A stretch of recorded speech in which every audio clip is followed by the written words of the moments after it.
Donc, bonjour à tous et bienvenue sur la chaîne Aventure Crypto.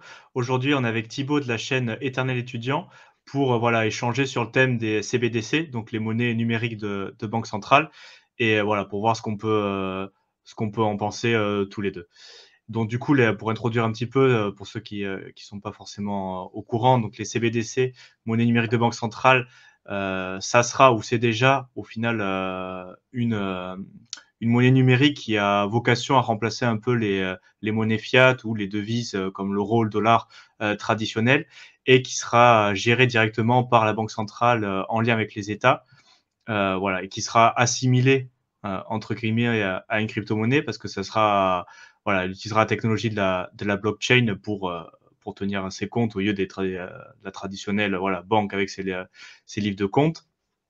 Et voilà, donc c'est pour voir, pour commencer un peu, je voulais demander, Thibaut, si toi tu penses justement que ces nouveaux actifs numériques gérés par les banques centrales peuvent être assimilés à une crypto-monnaie plus traditionnelle, type Bitcoin, Ether, avec une blockchain décentralisée bien à part, ou est-ce que ça sera plus au final voilà, autre chose, mais pas forcément une crypto-monnaie au sens traditionnel du terme. Non, bah, tu fais bien de poser la question parce que c'est vrai qu'il y a beaucoup de confusion et beaucoup de personnes qui sont pas forcément dans l'écosystème crypto de manière générale ou même qui s'intéressent pas forcément à l'investissement, qui considèrent que vu qu'ils entendent crypto-monnaie de banque centrale, ils considèrent que c'est le même type de crypto-monnaie qu'on peut retrouver, dans le marché crypto, classique avec, du bitcoin, de l'ether ou autre. Il y a des grosses différences fondamentales, ça n'aura strictement rien à voir. Les valeurs qui sont poussées, en tout cas dans l'écosystème crypto, c'est plutôt le libre arbitre, le choix, le fait de détenir vraiment son propre argent, d'avoir aussi une décentralisation, qui n'est pas une seule autorité centrale qui puisse choisir ou décider de ce qu'on peut faire ou pas. Il y a aussi une résistance à la censure. Donc, si on veut faire une transaction, il n'y a personne qui va avoir la capacité et ni l'aptitude de pouvoir empêcher qu'on puisse faire cette transaction. Donc non, ça n'a rien à voir, hein. Quand on parle de crypto-monnaie de banque centrale, c'est l'inverse pour le coup. Là, on aura une entité centrale qui aura toujours la possibilité d'avoir la possibilité d'accepter ou pas des échanges. Et en plus de ça, on va être sur des crypto-monnaies programmables pour le coup. Donc, on aura un portefeuille qui va être directement lié aux banques centrales. Et donc après, voilà, on sera crédité directement via la banque centrale sur notre portefeuille personnel. Et là, après, derrière, ils peuvent faire ce qu'ils veulent. Ils pourraient décider, bah, l'argent qu'on a sur notre portefeuille, bah, tiens, on a le droit de le dépenser dans telle ou telle enseigne, telle quantité d'argent par mois. Si on considère que pour sauver l'environnement, par exemple, que la viande n'est pas bonne pour la santé, eh ben, on va pouvoir empêcher qu'on puisse utiliser ces monnaies-là par la suite pour acheter, par exemple, je sais pas, de la viande de bœuf, du poulet ou peu importe. Donc, il y a plein de dérives. On sera, à mon avis, amené à en parler ensemble dans cette vidéo. Mais voilà, il faut bien comprendre que quand on parle de crypto-monnaie, il faut faire attention de ce qu'on met dedans. Les vraies crypto-monnaies, en tout cas celles qui vont vous permettre d'avoir plus de choix, plus de libre arbitre, et pour toutes les valeurs que j'ai citées précédemment, on va plutôt se retourner sur des crypto-monnaies comme Bitcoin, Ether. Et pour les crypto-monnaies de banque centrale, c'est totalement l'inverse, quoi. Oui, tout à fait, donc tu as touché l'aspect, programmabilité de la monnaie, et c'est vrai du coup, voilà, il faut bien tenir en compte que sur, ces monnaies numériques de banque centrale, au final, ceux qui auront la main sur l'aspect, programmable et qui détiendront au final les clés pour savoir, implémenter des politiques, pour inciter les gens à agir de telle ou telle manière, ils pourront le faire et de manière unilatérale. Parce qu'il faut bien aussi comprendre, en temps le bitcoin, c'est immuable, une fois qu'on a le code, ça changera pas. Bon, il y a quand même des possibilités d'implémenter, mais aussi sur les autres blockchains, sur Ether, par exemple, des nouveautés ou des nouvelles fonctionnalités. Mais l'aspect décentralisation fait que pour adopter ces mises à jour ou décider de changer un paramètre ben, du réseau, il faut qu'il y ait un consensus au niveau de la communauté et qu'une majorité des personnes impliquées dans cette crypto-monnaie décident effectivement que pour le bien de la communauté, c'est intéressant d'implémenter ces mises à jour. Et du coup, c'est si vraiment il y a une majorité de personnes qui décident d'adopter la mise à jour, ça sera implémenté, mais ça sera pas le cas. Donc, bon, c'est pas si une seule personne de manière unilatérale décide voilà, de changer le code. Là, par contre, c'est pas possible. Il faut vraiment que ce soit la majorité.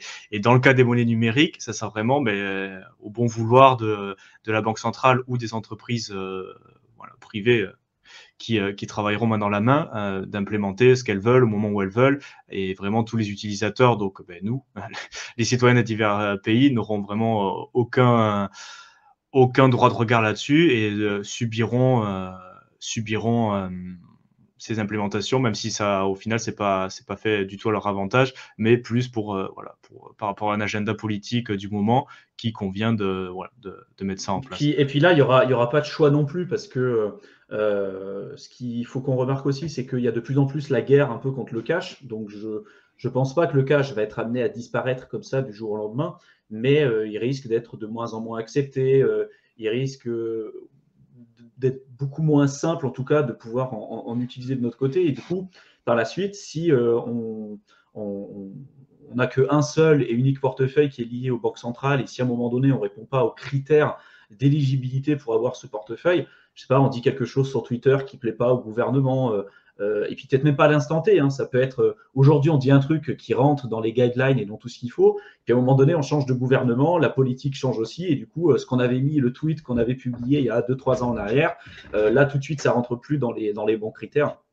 Et du coup, on peut se voir avoir des pénalités sur notre portefeuille, voire carrément sortir du système bancaire pour le coup. Et ça peut arriver même dans les pays développés. On l'a vu par exemple au Canada quand il y avait eu les truckers, on fera peut-être un rappel dessus, mais certains qui manifestaient parce qu'ils ne souhaitaient pas prendre le vaccin, et ceux qui avaient donné on va dire de l'argent sur une cagnotte pour des fonds pour aider ces personnes-là à manifester. Et il y a un droit aussi de manifester dans les pays développés. Hein. Ça fait partie d'un critère important, en tout cas selon moi, pour une bonne démocratie.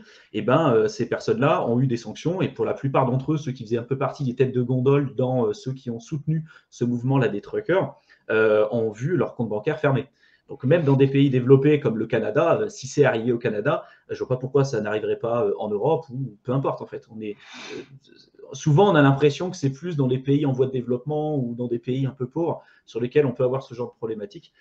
Moi, je pense que c'est peut-être plus présent dans ces pays-là, mais on n'est pas à l'abri non plus que ça arrive en Europe ou dans les pays développés. Et s'intéresser aux crypto-monnaies aujourd'hui, réfléchir à ce qui marque la différence entre des crypto-monnaies, par exemple, comme Bitcoin ou les crypto-monnaies de banque centrale, et ce qui risque aussi d'arriver au niveau de la vie privée, ça vous donne une longueur d'avance pour vous préparer. Parce que ce que je dis tout le temps, c'est qu'il vaut mieux se préparer au pire et espérer le meilleur plutôt que l'inverse. Beaucoup de personnes risquent de s'en mordre les doigts dans plusieurs années, parce que ce n'est pas une question de si ça va arriver, ces crypto-monnaies de banque centrale, elles sont déjà là. En Chine, elles sont déjà là. Et c'est une question de quand, quoi. En Europe, à mon avis, ça va arriver incessamment sous peu. Je crois qu'ils ont déjà dit que ça arrive, qu'ils allaient le mettre en place d'ici 2025. Donc voilà, à voir s'ils vont tenir les délais, mais ça va arriver. Et moi, à titre personnel, ça me fait quand même plutôt peur pour la suite, au niveau de la vie privée, au niveau de la gestion de notre libre arbitre, de ce qu'on souhaite faire. On aura de moins en moins de possibilités, quoi.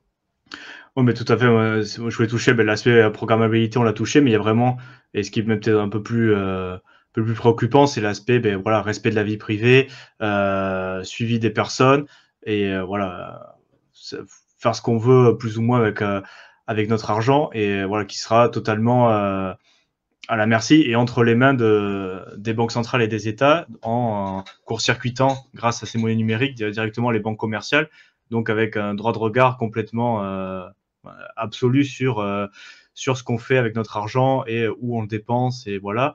Et je voulais aussi, je ne sais pas si tu as vu la nouvelle, parce qu'effectivement, le yuan numérique, bon, c'est déjà en place, ils ont expérimenté à grande échelle. Ils ont distribué le portefeuille numérique pour recevoir voilà, tout à un pourcentage important de la population en Chine, mais aussi de la diaspora chinoise de par le monde. Donc déjà, ils ont une longueur d'avance par rapport à d'autres puissances comme peut être les États-Unis et l'Europe qui travaillent sur l'implémentation de ces monnaies numériques. Et pour revenir au cas de l'Europe, qui, comme tu l'as dit, travaille activement sur son euro numérique. il est sorti à nouvelle il n'y a pas longtemps qu'ils allaient faire aussi participer des entreprises privées, donc des banques privées de certains pays européens, mais aussi il y a une nouvelle qui est Amazon, donc l'entreprise américaine qui va participer sur l'aspect technique, ou alors j'ai pas vu, je me rappelle plus exactement sur quel aspect du projet ils vont participer, mais bon, le fait est qu'Amazon, donc entreprise privée américaine, va participer à la création de cette monnaie numérique en Europe. Et du coup, moi, je pose vraiment la question de l'aspect voilà, protection de la vie privée, mais protection des données et de l'utilisation de ces données non seulement par l'État, mais en plus par des grosses compagnies privées et en plus étrangères, même à l'Union européenne. Donc, je voulais savoir ce que peut-être toi t'en pensais par rapport à ça, si ça te paraît cohérent ou pas. Non, bah, ça fait peur. On sait que ces entreprises-là, elles n'auront pas le bien commun au centre de leurs préoccupations. Dans le système capitaliste dans lequel on est aujourd'hui, ce qui prime, c'est le profit à tout prix et peu importe en fait les conséquences que ça peut avoir sur l'être humain, que ça peut avoir sur l'environnement. Et on a vu les dérives que ça a eu aujourd'hui, même au niveau de l'économie. Quand on laisse le libre arbitre à beaucoup de personnes, bah, ça crée la crise des subprimes, ça crée tout un tas de dérives. Donc pour moi, donner autant d'importance et autant de pouvoir à des entreprises qui en ont déjà autant, Amazon, Apple, Google, Facebook, voilà, on sait que c'est des entreprises qui aujourd'hui sont capables de récupérer énormément de données sur nous. Je ne suis pas persuadé qu'elles ne les vendent pas Mm. de partout, quoi. Donc moi, ça me fait quand même plutôt peur de voir de la direction dans laquelle on se dirige aujourd'hui. Après, beaucoup de gens, quand on parle de vie privée, disent qu'au final, c'est pas plus mal si on n'a plus vraiment, entre guillemets, enfin, si on a moins de vie privée, parce que ça permettrait de faire la distinction entre ceux qui ont vraiment quelque chose à cacher et puis ceux qui n'en auront pas. Moi, je suis absolument pas d'accord avec cette réflexion-là. Je pense que la vie privée, c'est un droit fondamental qu'on se doit de défendre. Mais c'est vrai que pour beaucoup de gens, c'est peut-être pas forcément on va dire, dans leur première préoccupation. C'est-à-dire que si toute la journée on publie ce qu'on fait, par exemple sur Facebook, derrière, c'est sûr que le côté vie privée, on s'en fout, quoi. Enfin, c'est pas notre première préoccupation. Et tout le monde n'est pas prêt quand il va sur Internet à passer par Tor, à utiliser des VPN, etc. Enfin, on le voit. Aujourd'hui, la protection de la vie privée sur Internet, pour beaucoup de gens, c'est pas important. Mm. Les données, elles sont enregistrées de partout, donc voilà, on peut se poser la question, est-ce que c'est vraiment dans la tête des gens? Et puis jusqu'où ils sont capables de pousser la barrière au niveau de la vie privée. Par exemple, on sait qu'aujourd'hui, les outils comme Alexa, qui sont alors je sais plus comment on appelle ça, des box en fait qu'on place chez nous et puis on peut parler directement, ils peuvent enregistrer en fait ce qu'on dit. C'est des outils qui sont placés directement chez les gens et on sait que les informations qui sont dites à l'oral, c'est un appareil qui est enregistré, qui est capable d'enregistrer ces informations-là. On n'est pas encore capable de traiter ces flux d'informations et ces flux de données en temps réel, mais avec l'arrivée de l'intelligence artificielle et de toutes les nouvelles technologies, la robotique, etc., pour moi, c'est pareil, c'est qu'une question de temps. Et on sait que ces boîtes-là, elles nous connaissent beaucoup plus nous-mêmes que nous, on se connaît, en faisant Mm. des requêtes sur Google, etc., en allant sur Facebook, sur tout ce qu'on clique, etc. Tout ça, c'est enregistré. Donc, si demain, ces données-là sont mises, entre guillemets, dans de mauvaises mains, ou même auprès d'une élite, et que ça risque d'être le cas, ça fait peur. Ça fait peur, et quand on contrôle l'argent, quand on contrôle la monnaie, quand on contrôle justement ce droit fondamental, on contrôle en fait tout. On contrôle la consommation, on contrôle la liberté des gens, on est capable de faire ce qu'on veut, quoi. Tout à fait. Mais après, il faut bien se rendre compte que voilà, l'aspect vie privée, comme tu l'as dit, ben voilà, l'aspect capture des données, il est déjà présent. Donc les données, on est écouté avec bon, les smartphones, les outils connectés qu'on peut avoir dans la maison. Donc ça, c'est fait, c'est acté, on est écouté, c'est enregistré. Le traitement d'informations est pas encore possible à grande échelle en temps réel, comme tu l'as dit, mais ça viendra. Et c'est surtout aussi pour rebondir un peu sur l'aspect, j'ai rien à cacher, donc même, au pire, même s'ils m'écoutent, c'est pas bien grave. Il faut bien se rendre compte, voilà, que ça sera toujours là, et que si dans 5, 10 ans, l'agenda politique ou les personnes au pouvoir ou le contexte social change radicalement, au final, quelque chose qui peut nous paraître totalement anodin ou complètement normal de dire actuellement, voilà, pourra impliquer des grosses conséquences. Voilà, au niveau personnel, au niveau financier, si jamais voilà, il y a des changements d'idéologie, des changements voilà, de contexte politique qui s'opèrent voilà, au niveau européen, au niveau mondial, enfin on n'en sait rien.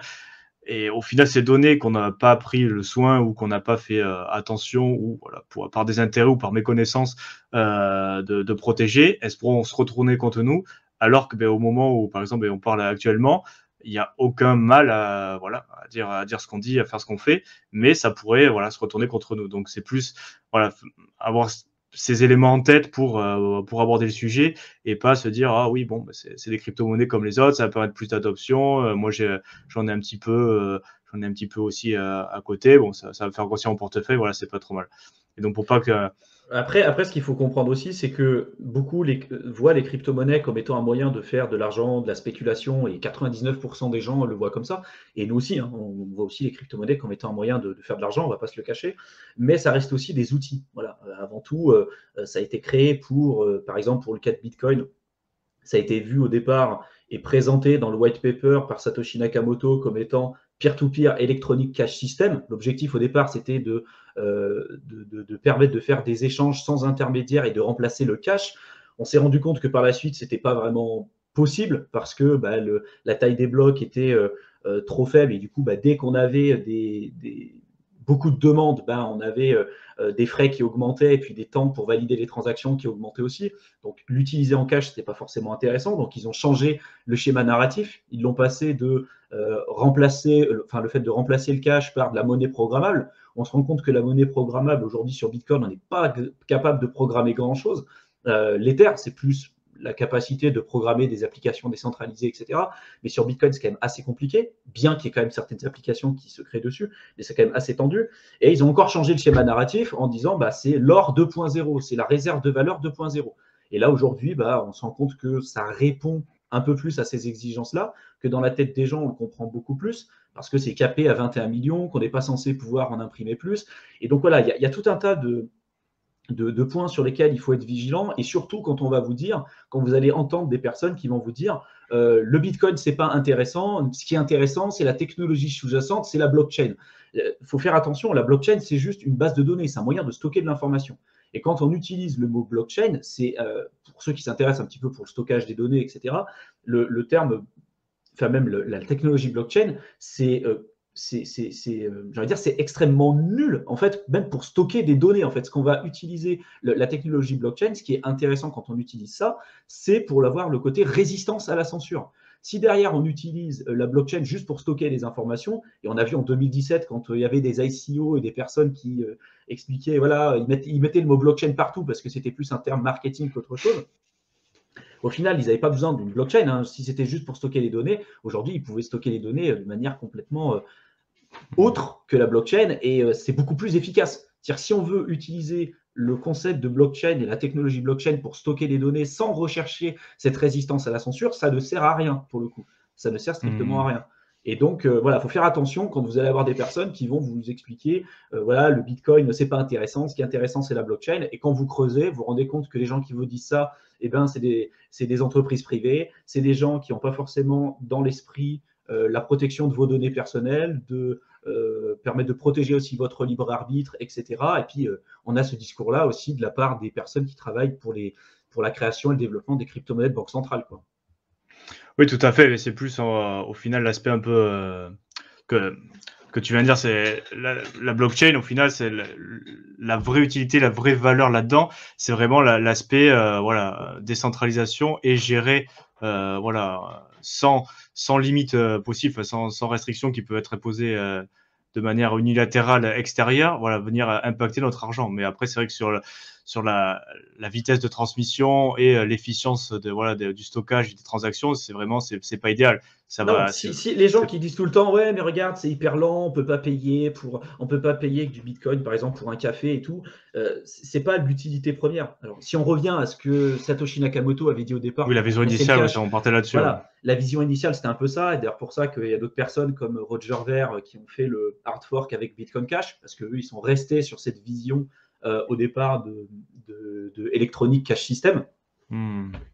Mais aujourd'hui, en tout cas, on se rend compte que les personnes le voient plus comme une réserve de valeur, considèrent que Bitcoin a de la valeur parce qu'il est capé à 21 millions et qu'on n'est pas censé pouvoir augmenter ce nombre théorique là de 21 millions. On connaît la politique monétaire de Bitcoin, on sait comment ça va se passer et c'est inscrit au niveau du code, c'est inscrit mathématiquement. Il n'y a pas une personne qui peut le changer toute seule et c'est, comme tu l'as dit, hein, c'est un consensus. Donc, ça ne veut pas dire que ça pourra jamais être changé. Il y a des modifications qui sont faites avec Taproot, avec tout un tas de mises à jour qui ont été effectuées, mais ça prend du temps. Et, derrière, vu que c'est géré par un ordinateur, c'est géré de manière algorithmique et c'est fixé, cette politique monétaire, ça rassure aussi pas mal les gens, au-delà de l'aspect spéculatif. Au niveau des crypto-monnaies de banque centrale, la politique monétaire, on ne la connaît pas, ils pourront faire littéralement ce qu'ils veulent. Quand on est sur des taux négatifs, les taux négatifs, c'est une hérésie totale, c'est-à-dire qu'on vous paye pour que vous empruntiez de l'argent, donc on fait encore plus fonctionner le marché dette qu'on connaît aujourd'hui. Et donc, il y a quelques années en arrière, on pouvait avoir nos grands-parents qui nous disaient épargne pour ton avenir, il faut mettre de l'argent de côté, etc. Aujourd'hui, dans des contextes de taux très bas ou de taux négatifs, ceux qui sont les plus touchés en fait par ces dispositions-là, et notamment par les taux négatifs, c'est les épargnants. Ceux qui font marcher le marché dette, ceux qui font l'effet de levier pour investir dans l'immobilier ou autre, eux, ils en profitent énormément parce que l'argent n'est pas cher. Mais avec les crypto-monnaies de banque centrale, ils auraient la possibilité de mettre des taux négatifs sur le portefeuille. Donc ceux qui épargnent de l'argent et qui reçoivent leur argent sur leur wallet lié directement aux banques centrales, vous pourrez voir moins 2% par exemple, des taux de moins 2% sur votre portefeuille. Donc chaque année, vous perdez 2% en termes de valorisation et de pouvoir d'achat, sans compter l'inflation. Et on sait qu'aujourd'hui, l'inflation, elle crève les plafonds. En Europe, on est à plus de 8%, je ne sais plus, aux États-Unis, je crois que c'est 8,5, un truc comme ça. Enfin voilà, il faudrait reprendre les chiffres, mais on est sur des niveaux importants, quoi. Ouais, tout à fait. Après, c'est vrai que là, on a la partie pour finaliser un peu, je vais pas prendre trop ton temps non plus, mais c'est plus on a la partie valeur dans respect bon de la vie privée, même si c'est pas totalement anonyme. Bon, il y a des moyens d'y arriver, mais c'est plus, on parle plus d'un côté pseudonyme et respect d'une certaine vie privée. Donc ça, il y a cette valeur-là. Et après, effectivement, il y a pourquoi la majorité des gens, et nous aussi on s'y intéresse, l'aspect volatilité au niveau du prix qui permet d'avoir des gains très importants. Voilà, si on se forme bien, si on fait l'effort d'apprendre, il y a moyen bon, de limiter l'impact de l'inflation, au moins sur une partie de notre épargne, voilà, en essayant d'avoir des rendements qui, bon, alors, qui impliquent un peu plus de risque et de volatilité, mais pas forcément sur le long terme que d'autres classes d'actifs. Mais bon, c'est vraiment, moi, c'est vraiment pour un petit peu pour finir, mais voilà, cet aspect, voilà, en avoir quand même des crypto-monnaies traditionnelles comme Bitcoin, comme Ether, alors, pas forcément maximaliste d'une ou l'autre, mais bon, c'est en avoir au moins sur une partie de son épargne pour profiter de ces deux valeurs-là. Voilà, c'est une partie, combattre l'inflation sur le long terme, conserver et surtout avoir ces outils-là pour si jamais il y a des risques, bon, comme on a pu parler, voilà, au niveau des monnaies numériques de banque centrale qui se concrétisent au niveau social, au niveau technologique, avec des politiques qui monétaires ou sociales qui sont pas forcément en accord avec ce qu'on souhaiterait voir, et ben on aura quand même au moins une partie de choix, de possibilités que certaines personnes qui rentrent plus tard ou qui ne se préoccupent pas du tout de ces aspects-là n'auront pas, voilà. Ouais, il faut commencer à s'y intéresser aujourd'hui. Il faut commencer. Tu as parlé d'investissement, mais avant de commencer à investir, il faut déjà comprendre l'écosystème, il faut comprendre ce que c'est. Exactement. Voilà, ça prend énormément de temps. Moi, il m'a fallu plus d'un an à faire que me former, à lire des dizaines de livres, faire des masterminds, des rencontres, lire tout un tas d'articles, etc., avant de commencer à mettre ne serait-ce qu'un euro dans le marché des cryptos. Parce que voilà, j'ai besoin de comprendre et j'ai besoin de me rassurer aussi, hein. Beaucoup de gens ont peur pour investir. Et ce qui fait peur souvent, c'est la méconnaissance, c'est le fait de ne pas avoir d'informations. Et une fois qu'on commence à avoir des vraies connaissances et des informations, tout de suite, on voit que la peur, on va dire, elle commence à s'atténuer parce qu'on commence à avoir un peu plus confiance en ce qu'on fait. Donc, commencer à s'intéresser à cet écosystème, commencer à voir ce qui peut se passer et de voir en fait la vraie valeur qui peut se cacher derrière tout l'aspect spéculatif qu'on retrouve dans le domaine des crypto-monnaies, c'est extrêmement important. Et je suis intimement convaincu que quoi qu'on puisse en penser, les crypto-monnaies seront là pour rester, tout comme Internet au départ. Elles seront là pour rester. Aucune idée si ça sera du Bitcoin, de l'Ether, du BNB, peu importe. Mmh. On a une idée en tête un peu tous de ce qui risque de rester dans les prochaines années, mais les crypto-monnaies sont là pour rester. Elles ont un rôle extrêmement important à jouer, surtout dans le contexte qu'on a décrit dans cette vidéo, qui est celui lié à la création, du développement des crypto-monnaies de banque centrale et puis voilà, du développement aussi des grosses entreprises qui ont déjà énormément de pouvoir et qui, à mon avis, vont encore en avoir plus dans les prochaines années. Totalement d'accord. Donc, ben, du coup, si ça te va, je vais pas te prendre plus de ton temps. Donc, peut-être avant de clôturer la vidéo, si tu veux te présenter peut-être un peu plus en détail, dire ce que tu fais. Oui, bah rapidement. Donc, tous ceux qui veulent retrouver mon contenu, j'ai une chaîne YouTube qui s'appelle Éternel étudiant, sur lequel je parle de tout ce qui est business en ligne, investissement, finances personnelles, etc. Donc, voilà, je pense que tu mettras les liens dans la description de la vidéo. Ouais, tout à fait. Ouais. Et sinon, moi, j'ai aussi une autre chaîne YouTube que j'ai co-créée avec un ami qui s'appelle Tokens Invaders. Et voilà, on remettra le lien aussi. Là, c'est plutôt une chaîne basée sur l'écosystème crypto. Donc sur Éternel étudiant, je parle de tout ce qui touche de près ou de loin en fait à l'argent. Sur Tokens Invaders, on parle plus de crypto, voilà, de manière générale. Donc, tout dépend de ce que vous voulez voir, mais bon, vous aurez les liens dans la description pour les deux.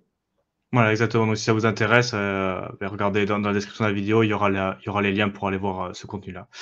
Et ben, du coup, on clôture cette vidéo. Donc, si ça vous a plu, n'hésitez pas à vous abonner et on se retrouve dans une prochaine vidéo. Merci, au revoir. Salut à tous!